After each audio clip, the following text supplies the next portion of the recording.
말씀은 그 우상 숭배와 관련된 앞에서 이제 계속된 하나님을 섬긴다 또는 예배를 드린다라고 하는 주제를 가지고 이어져 가는데, 앞에서는 외부적인 요소들이에요. 그러니까 가나안 땅에 들어가면 그곳에 이미 살고 있던 사람들, 이방 사람들이죠. 그들로부터 영향을 받을 것이라는 거죠. 그들의 문화, 그들의 언어, 그들로부터의 영향을 받을 것이다. 그러니 단호하게 끊어내고 그들과 함께하지 말아야 한다라는 것을 강조했습니다. 그리고 이번엔 내부적인 요소예요. 내부적으로 우상 숭배에 노출되도록, 우상 숭배에 빠지도록 이들을 이끄는 내부적인 요소들에 대해서 세 가지로 지금 이야기를 하고, 이 세 가지의 결론은 다 같습니다. 죽이라는 거예요. 처참하게 돌로 쳐서 많은 사람들이 보는 앞에서 공개 처형을 하라는 겁니다. 이 말씀을 드리기 전에, 지금 이 말씀이 너무 강하죠. 기준도 사실은 애매합니다. 증인, 두 사람의 증인, 남자 성인 두 사람의 증인만 있으면 한 사람을 죽일 수 있어요. 또 한 사람이 아니라 맨 마지막 부분에 나온 성을 없애버릴 수도 있어요. 성을 함락시키고 그 성을 폐허로 만드는 거예요. 다시는 그 자리에 성을 지으면 안 됩니다. 굉장히 끔찍하고 무섭습니다. 그런데 중요한 것은 지금 들어가기 전이라는 거예요. 들어간 다음에 주시는 말씀이 아니고 들어가기 전에 주신 말씀이에요. 그래서 사실은 훨씬 더 의미가 있는 겁니다. 우리는 사실 살아가면서 법이라고 하는 것이, 기본법은 우리가 태어나면서부터 지켜야 되는 법들이 있어요.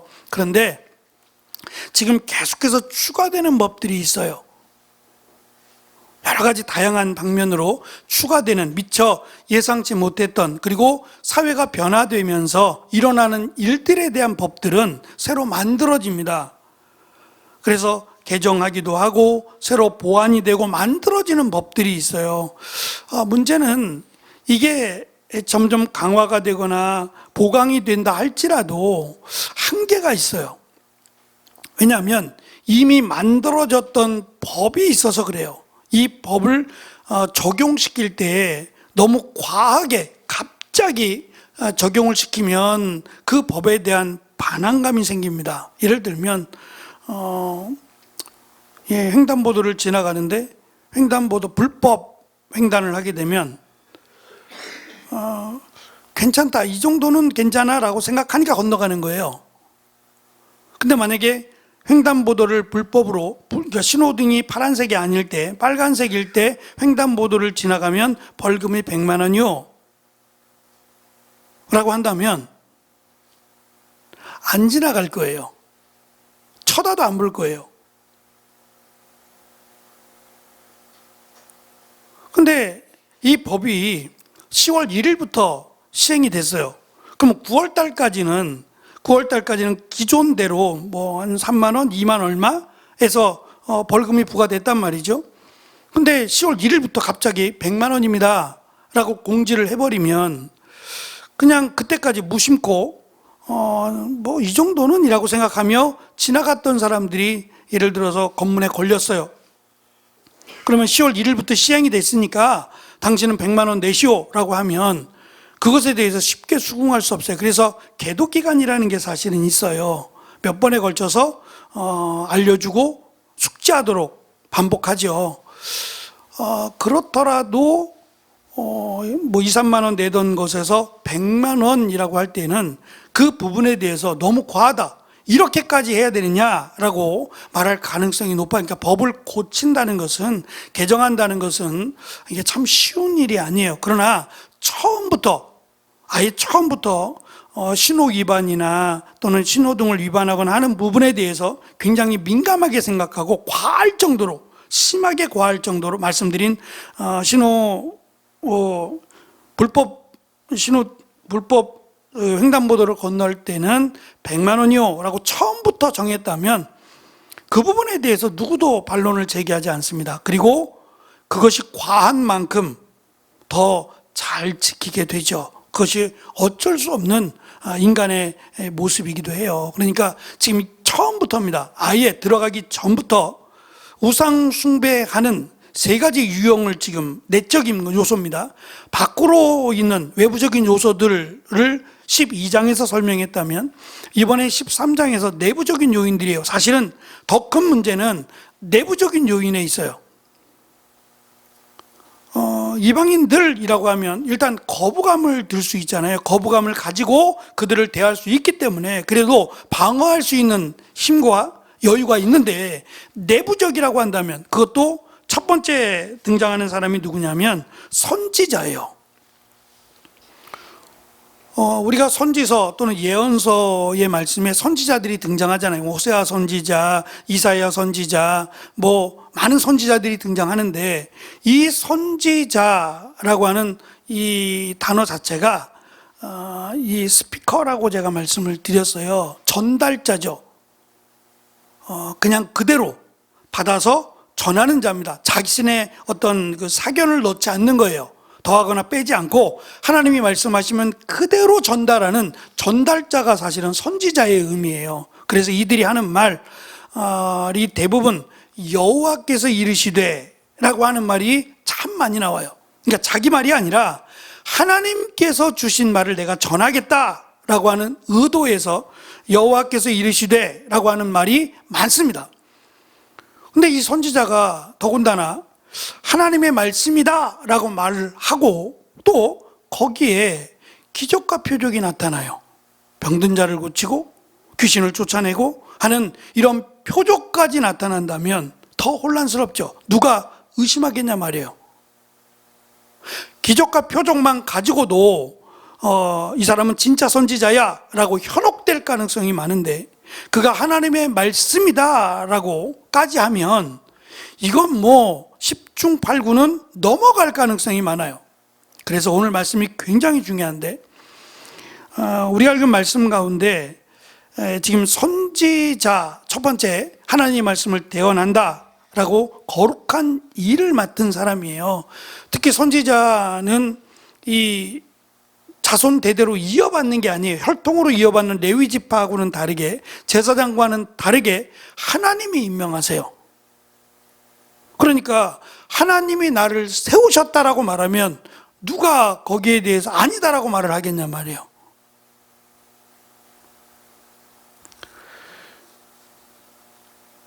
간혹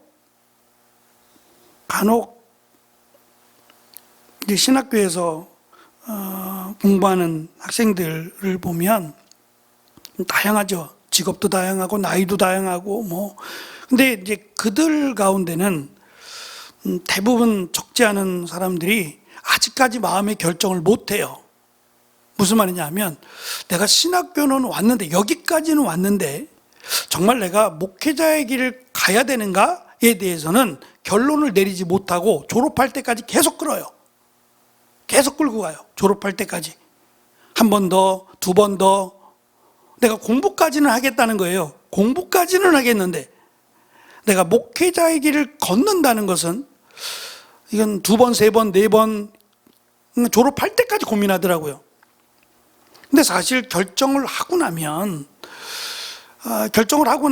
간단한 문제예요. 그 결정하기가 사실은 어려운 부분이거든요. 그래서 권사님으로 계시고 장로님으로 계시고 집사님으로 계셨던 분들이 상당히 많이, 여기까지 올 때까지 그냥 왔겠어요? 쉽지 않은 결정이니까 상당히 많이 기도하고 고민하고 오지 않았겠어요. 근데 대부분은 또 그렇게 말씀하세요. 목사님이 가라 그랬다고. 그래서 저는 이것도 문제예요. 교회만 열심히 나오고 열심히 섬기고 열심히 봉사하면 신학교로 가라는 얘기를 참 많이 했어요. 교회에서 조금 열심히 수고롭게 봉사하고 열심을 가지면 너 신학교로 가라, 그렇게 말씀하셨어요. 그래서 신학교에 온 사람이 꽤 많아요. 목사님이 가라 그랬다고. 물론 그게 하나의 기회가 될 수는 있어요. 근데 늘 이 부분에 있어서는 어쨌든 스스로의 점검을 해봐야 된다. 그래서 제가 그 열린교회 김남준 목사님이 쓴 자네 정말 그 길을 가려는가? 라고 하는 책이요. 이 책이 많은 그 전도사들 또 신학생들에게 상당히 많은 도전을 줬어요. 저도 그 책을 사실 신학교 때 읽었는데, 추천을 받아서 읽었는데, 그 부분에는 여러 가지 다양한 자기를 점검해 보게 되는, 점검해야 하는 여러 가지들이, 요소들이 있어요. 그만큼 신중해야 된다. 특별히 가족들이 반대한다면 한 번 더 생각해 봐라. 사랑하는 친구들이, 나를 가장 잘 아는 친구들이 반대한다면 한 번 더 생각해 봐라 라는 식의 몇 번에 걸친 자기를 돌아보라, 정말 이 길이 맞느냐라고 하는 것들을 점검하게 하는 책이었어요. 그만큼 힘들다라는 얘기보다는 이 길이 사실은 하나님만 바라보고 가야 되는 길이기 때문에 참 무거운 길이라는 거죠. 세상적인 것들과 늘 비교돼야 되고, 그런 부분 속에서 이 정체성이라고 하는, 그러니까 예수님께서 너희는 빛이라 라고 말씀하신 것은 사실 어떻게 빛만 있어요. 어두움도 있잖아요. 근데 빛이 있는 곳에서 빛이 아니라 어두움 가운데 빛이거든요. 그러면 빛이 약하면 어두움이 강해지죠. 빛이 강하면 어두움이 약해지죠. 이건 당연한 일 아니겠어요? 그런데 우리에게 빛이라고 말씀하실 때는 어두움에 삼킨 바 되는 빛은 아닐 거 아니에요. 어두움을 몰아내는 빛을 말씀하실 게 아니겠어요? 그러면 나의 정체성은 빛이어야 돼요. 어둠과 빛이 절충되면 빛도 아닌 것이, 어두움이 아닌 것이 빛의 역할을 못한단 말이죠. 그러니까 나는 하나님을 믿는 하나님의 자녀라고 하는 정체성이 확실해야 여기에 하나님의 은혜가 나타났다는 거예요. 근데 이 거짓이라고 말할 수 있는 선지자들은 그냥 의뢰의 하나님이 말씀하셨다, 하나님이 이르시되 라고 말을 한다는 거예요. 다 하나님의 말씀인 것처럼 이야기를 하고 거기에다가 기적과 능력까지도 행한다는 거예요. 이렇게 되면은 많은 사람들이 현혹되고 많은 사람들이 잘못된 길로 빠질 가능성은 더더욱 높아지죠. 그럴 때 사도 바울도 그 말을 했어요. 믿음이 어디서 생긴다고요?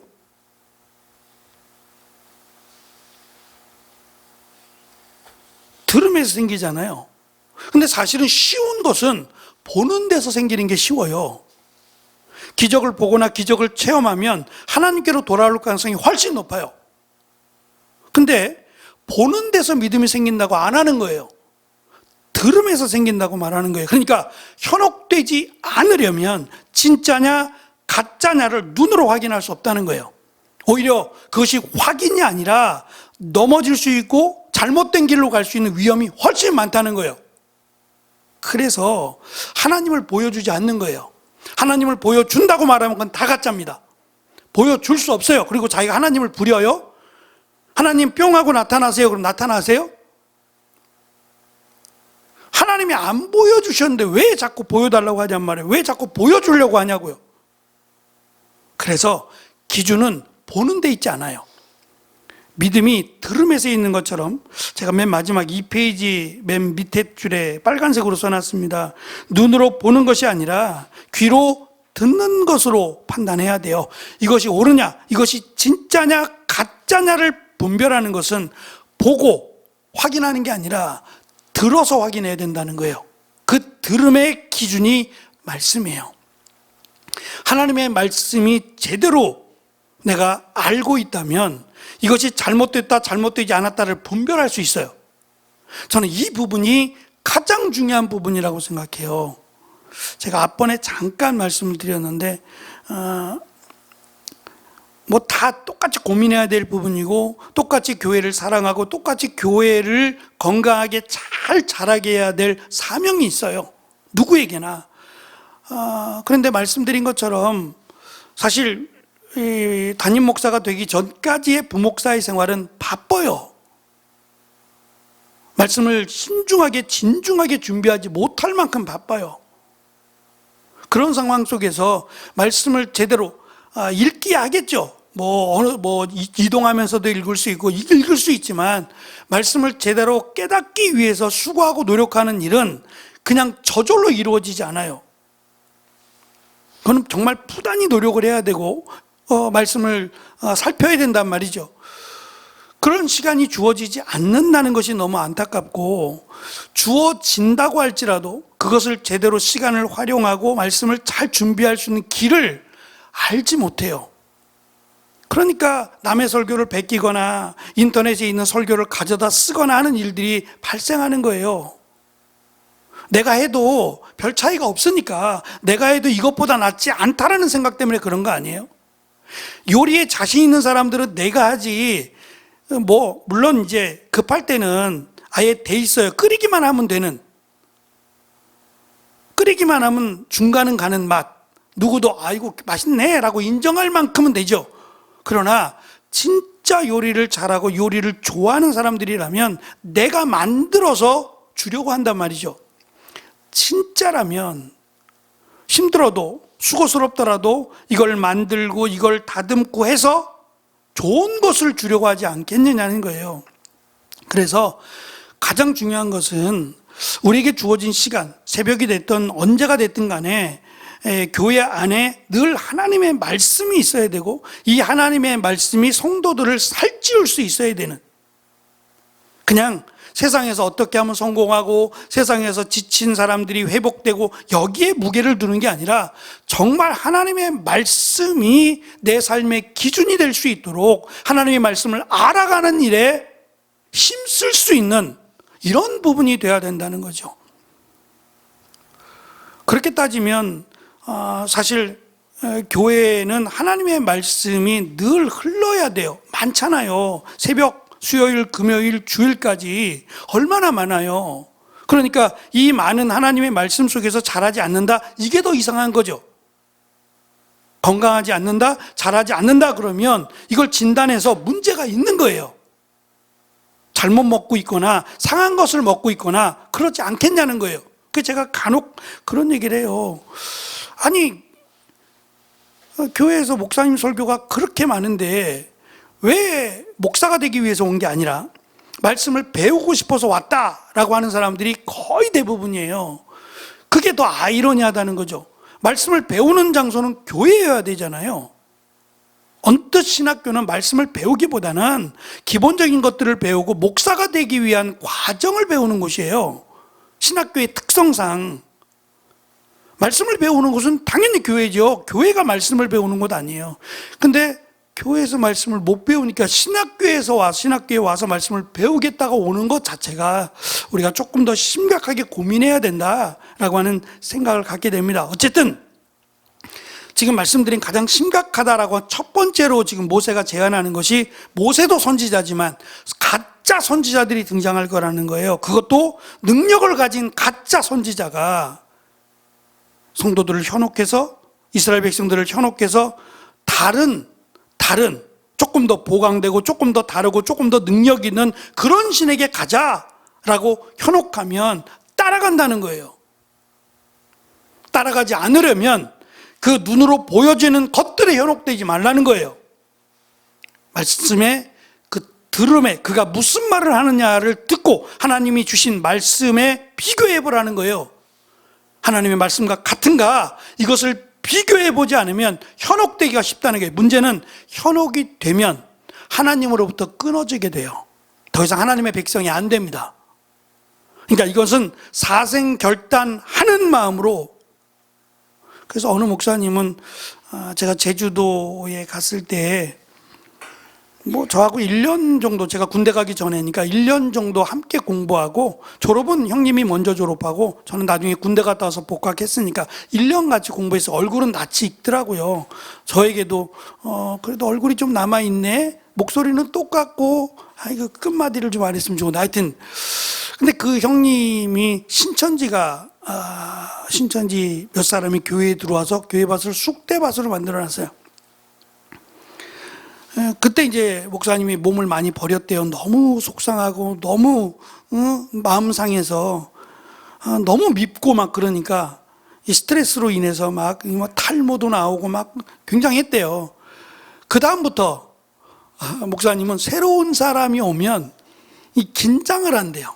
안 왔으면 좋겠고, 새로운 사람이 오면 이게 기쁘고 반갑다라는 느낌보다 긴장을 한대요. 초긴장을. 또 이상한 사람 아니야? 그래서 서울에서 왔습니다. 그러면 이제 더 긴장하는 거예요. 서울에서 여길 뭐하러 와? 제주도까지. 이거 잘했다는 건 아닙니다. 근데 한 번 그런 아픔을 겪고 나니까 이렇게 되더라는 거예요. 근데 대부분 그 이단들이 노리는 교회들은 작은 교회가 아니에요. 작은 교회는 도움이 별로 안 돼요. 자기들이 교회를 인수해야 되는데 이게 돈이에요. 신천지는 돈 때문에 지금 이렇게 하는 거거든요. 근데 작은 교회는 돈이 안 돼요. 거의 대부분 월세로 살고 있기 때문에 돈이 안 돼서 작은 교회는 잘 안 가요. 어느 정도 규모가 있고 자기 건물을 갖고 있는 교회가 타켓 1위예요. 너무 큰 교회는 또 넘어뜨리기 어렵고 적당한 선에서 교회 건물을 가진 교회가 1순위래요. 그래서 교회를 혼란스럽게 만들고 성도들을 다 나가게 한 다음에 교회를 자기들이 인수하려고 하는 거예요. 이렇게 해서 넘어간 교회가 상당히 많아요. 그러니까 이들의 목적은 교회를 넘어뜨리는 게 목적이에요. 그렇게 해서 집어삼키는 게 그들의 목적이니까 이런 부분에서 우리가 정말 그냥 느슨하게 있어서는 안 됩니다. 한 사람을 신천지에 빼앗기는 것도 빼앗겨서도 안 되거니와 교회 자체가 없어질 수 있어요. 그만큼 정말 기도하고 말씀 가운데 세웠던 교회가 한순간에 무너질 수 있다라고 하는 그런 정말 위기를 가지고 우리가 말씀 가운데 교회를 세워야 된다. 말씀이 기준이 돼야 된다. 목사의 말이 아니라 그 누구의 말이 아니라 하나님의 말씀이 교회의 기준이 돼야 된다. 그래서 누가 하나님의 말씀과 하나님 말씀을 대적하는 이야기를 하면 그것은 아니다라고 해야 됩니다. 그건 가짜입니다. 가짜. 양의 탈을 쓴 이리와 같아요. 그래서 모세는 3페이지 보시면 4절에서 6개의 동사를 사용해서 하나님의 말씀이 모든 것의 기준이 되어야 됨을 강조합니다. 따르라, 경외하라, 지키라, 들으라, 섬기라, 충성하라. 이 기준이 말씀이에요. 하나님의 말씀, 이 말씀을 알아야 하고 이 말씀이 기준이 돼야 분별할 수 있어요. 우리의 눈으로 본 것 가지고는 한계가 있다는 거죠. 두 번째, 그래서 말씀드린 대로 거짓 선지자 또는 은사를 가진 자들은 하나님의 말씀을 벗어난 내용으로 성도들을 이끈다면 죽이라는 거예요.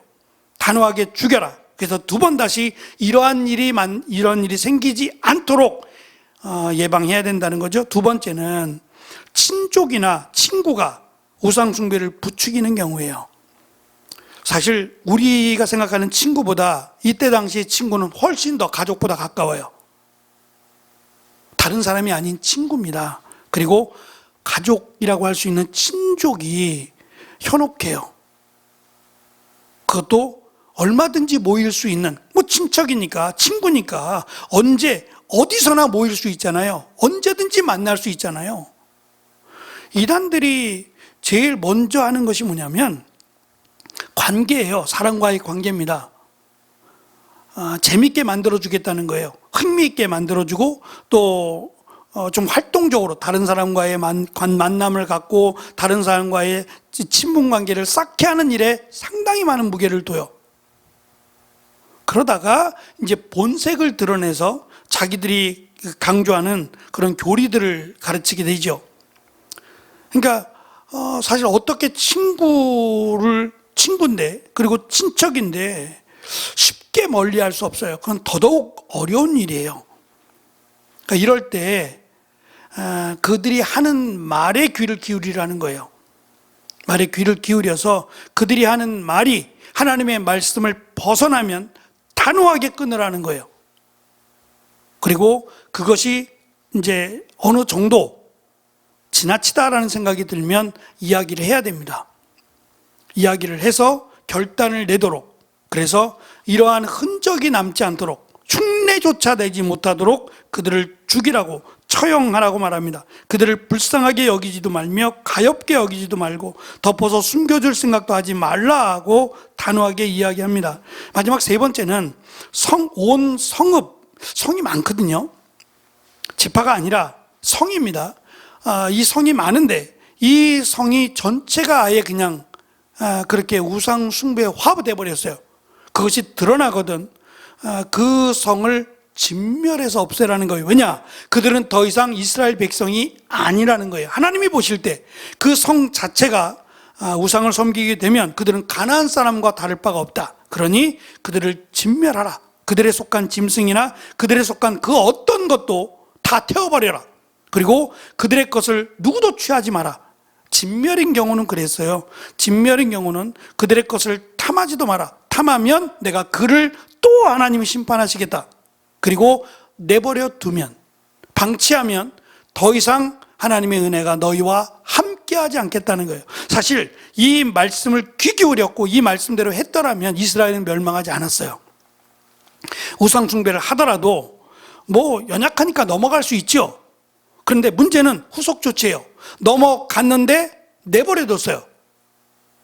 거기서 문제가 생긴 겁니다. 내버려두지 말라는 거예요. 넘어간 게 드러나거든 끊어버리고 처형하라고 3번에 걸쳐서 전부 이야기합니다. 아무리 그들이 선지자라 할지라도 돌을 던져 죽이라고 말씀합니다. 뒤에 또 2번 다시 이러한 흉내조차 내지 못하도록 하라고 단호하게 말씀합니다. 말씀드린 적이 있는데 디모데전서 6장 10절에 보면 돈을 사랑함이 일만하게 뿌리라고 말합니다. 모든 악의 근원이란 얘기예요. 돈을 사랑함이라고 번역했지만 사실은 은을 사랑함이고 이 은을 사랑한다는 것은 동전이니까 돈이 은으로 만들어졌으니까 라고 생각할 수 있지만 그게 아니라 에베소 교회를 배경으로 하는 거예요. 디모데 전서가. 그 에베소 교회의 가장 큰 문제가 은장색이에요. 나무로 깎아서 돌로 깎아서 그 돌에 은을 입히는 거예요. 은물을 입혀서 이것을 우상으로 만들어 파는 거예요. 크면 클수록 비싸요. 부르는 게 값이고요. 그러니 얼마나 부자가 됐겠어요. 근데 이것은 모든 악의 뿌리가 되고 시작이 되니까 이걸 없애버리라는 거예요. 이것은 절대 이것을 해서도 안 되거니와 이런 것들을 집에 놓아서도 안 되고 탐해서도 안 된다는 거예요. 일본에, 저는 아직 일본을 다녀오지 않았는데 일본에 가신 분들의 얘기는 일본은 이 섬이라고 하는 특수성 때문에 그러니까 사실 지진도 많지만 섬이잖아요. 조금만 물이 넘치면 죽을 수 있는 위험이 있어요. 그러다 보니까 신들을 많이 믿어요. 신들이 굉장히 많습니다. 그러니까 하나를 믿는 게 아니라 여러 가지 다양한 신들이, 심지어는 손수건에도 있어요. 우리가 아는 풍경이라 그러죠. 이게 문을 열면 딸랑딸랑딸랑 하는 소리요.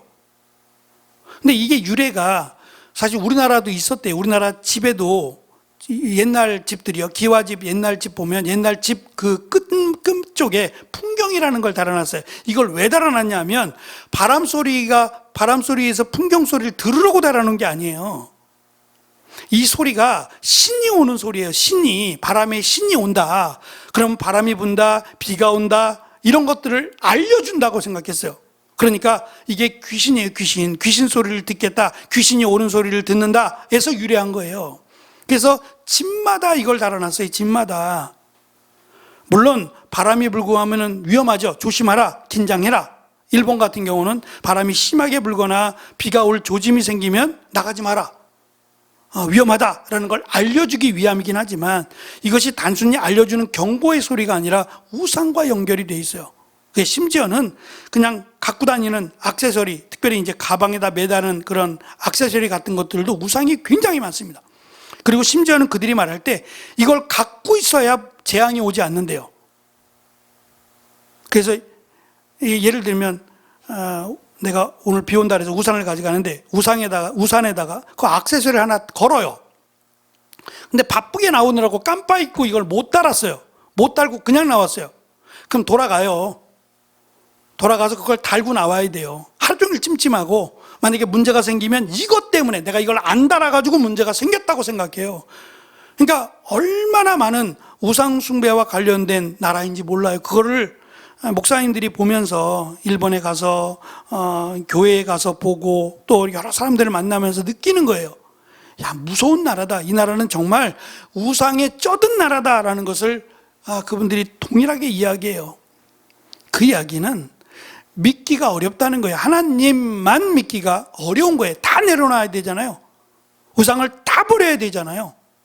그러니까 그래서 어려운 거예요. 일본이 복음화되기가 어려운 것이 너무 우상에 쩌든 나라예요. 말이나 언어나 풍습이나 문화 자체가 우상과 관련된 게 신사가 얼마나 많아요. 예?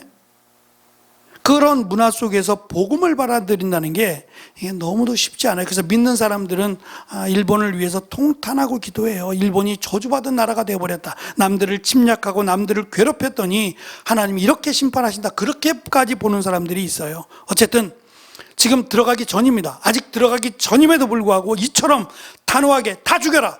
거짓 선지자 죽여라. 가족이라도 죽여라. 친구라도 죽이고 온 성읍이 우상화되면 진멸해라. 폐허로 만들고 거기다가 아무것도 쌓지 마라. 그리고 이곳이 왜 망했는지, 왜 이렇게 폐허가 됐는지를 기록해서 남겨라. 그래서 두 번 다시 우상이라고 하는 것이 이스라엘의 뿌리를 내리지 못하도록, 그러면 하나님이 너희들을 지키실 것이고 약속대로 너희들을 인도하실 것이다 라고 하는 너무도 중요한 말씀을 설교 가운데 우리에게 하고 있습니다. 익숙해버려서 아무것도 아닌 것처럼 생각할 수 있는 이러한 것들 속에서 우리가 하나님보다 더 이렇게 기대는 것들이 있다면 우상이 될 수 있어요. 보이지 않지만 하나님은 분명히 살아계시고 하나님의 말씀이 우리에게 있어요. 그 말씀이 하나님이시다 하셨으니 하나님의 말씀을 기준으로 우리가 생각하고 또 결정하고 또 그 말씀대로 살아가기에 힘쓸 때에 하나님이 약속하신 귀한 은혜가, 이들에게 주신 은혜가 우리에게도 있으리라 확신합니다. 그 은혜가 있기를 축원합니다. 기도하겠습니다.